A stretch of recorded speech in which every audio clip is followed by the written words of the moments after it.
Kabul airport पर alert के बावजूद लोगों की भीड़ कम होने का नाम नहीं ले रही।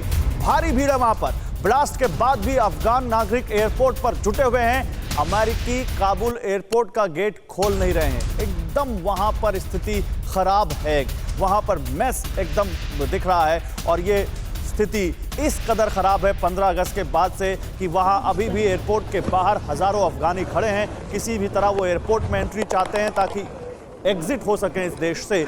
और सवाल यह है कि वहां पर इस ब्लास्ट के बाद और ज्यादा सुरक्षा कड़ी कर दी गई है। अलर्ट जारी किया जा रहा है कि गेट पर ना खड़े हों और हालात बहुत ज्यादा वहां पर इस वक्त खराब हैं। क्या ये माने ब्रिगेडियर दत्ता कि काबुल एयरपोर्ट की जो तस्वीर है इसने ये साफ बता दिया कि अमेरिका ने 20 साल वहां क्या किया क्या नहीं किया। काबुल एयरपोर्ट ने बता दिया कि क्या वहां पर तालिबान ने किया है और क्या उसके बाद उनके मंसूबे हैं। देखिए, अमेरिका की मैं तो ये कहूँगा कि उसकी इंटेलिजेंस फेलियर या उसकी जो स्ट्रेटेजिक डिफीट है वो दर्शाती है।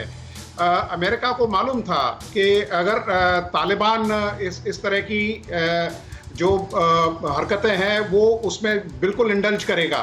उनको मालूम था कि अफगान आर्मी का जो मोराल है वो बिल्कुल लो है। अफगान आर्मी में न तो ऑपरेशनल स्टेमिना था। मैं जरा एक बार तस्वीर दिखाता हूं सर काबुल एयरपोर्ट की। अफगान आर्मी के बारे में तो बहुत बात हो गई, काबुल एयरपोर्ट की तस्वीर दिखाता हूं फिर आपके पास आता हूं। काबुल एयरपोर्ट पर अभी भी अफरा तफरी का माहौल है। एयरपोर्ट पर रुक रुक कर फायरिंग हो रही है। आज भी फायरिंग हुई है एयरपोर्ट पर। आज सुबह भी फायरिंग की आवाज सुनी गई है। काबुल एयरपोर्ट पर फायरिंग से लोग इतने दहशत में हैं कि जहां बेचारे जो जगह पाते हैं, जो शरण पाते हैं, कोई दीवार है, कोई टूटी हुई बिल्डिंग है, छुप जाते हैं कि ताकि वहां पर पहले इस फायरिंग से बचें और फिर उसके बाद तालिबान से बचने के लिए यहां से निकलें। ब्रिगेडियर विनोद दत्ता, मैं आपके पास आऊंगा लेकिन पहले जरा आवाज सुनाते हैं। वहां पर फायरिंग की सुनी गई जो आवाज।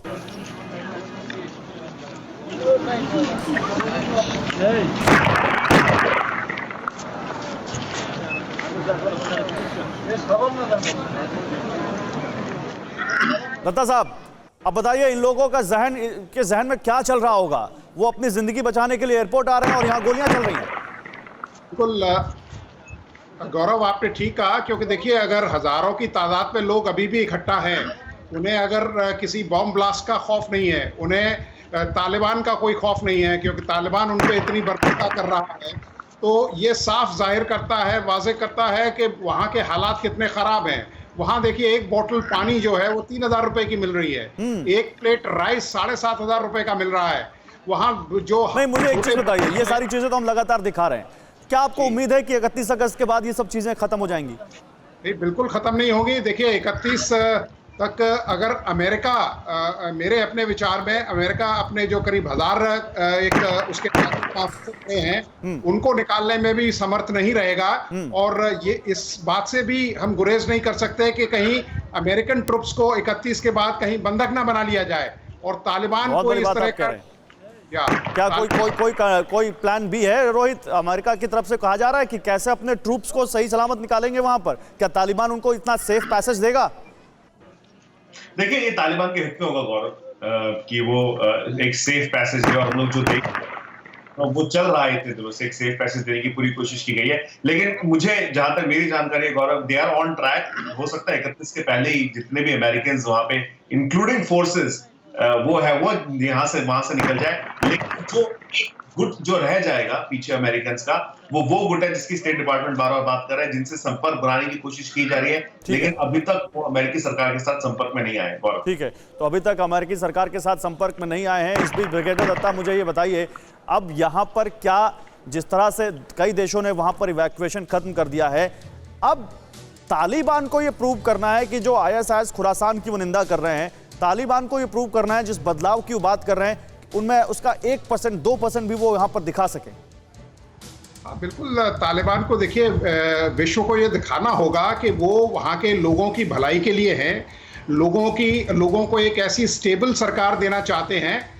लेकिन मुझे नहीं लगता, क्योंकि जिस तरह के उनके एक्ट्स हैं या जिस तरह से वो मैनेज कर रहे हैं या जिस तरह से वहाँ लूटपाट मची हुई है, जिस तरह खवातीन या महिलाओं के साथ बदसलूकी हो रही है, तो मुझे नहीं लगता वहाँ कोई कॉन्फिडेंस। और देखिए हजारों की तादाद में लोग एयरपोर्ट पे जमा हैं, उन्हें मालूम है कि क्या चैलेंजेस हैं, किस तरह की वो परेशानियां झेल रहे हैं, वो देश छोड़ के जाना चाहते हैं। तो ये साफ जाहिर करता है कि वहां के हालात कितने बदतर हैं। तो तालिबान को चाहिए कि वो पहली बात तो वहां पीस और ट्रैंक्विलिटी जो पुरअमन तरीके से वहां अपनी जो हुकूमत है उसको स्टैब्लिश करे, लोगों में कॉन्फिडेंस बिल्डिंग मेजर्स आए, लोगों को ये यकीन हो कि हाँ उम्मीद जो उनका अभी तक का व्यवहार और आचरण रहा है, जो अभी तक का उनका जो उनकी हरकतें रही हैं, उम्मीद तो बहुत कम है। लेकिन एक उम्मीद यहां पर कर सकते हैं कि बेचारे जो अफगान नागरिक एयरपोर्ट तक पहुंच गए हैं उनको तो कम से कम वहां से निकलने का मौका मिले। क्या आपको लगता है कि अफगानिस्तान में अब तालिबान ने जिस तरह से अब प्लेन्स में जा जाकर इस बात की रेकी करनी या इस बात को देखना शुरू किया है कि कोई अफगान बाहर नहीं जा रहा है,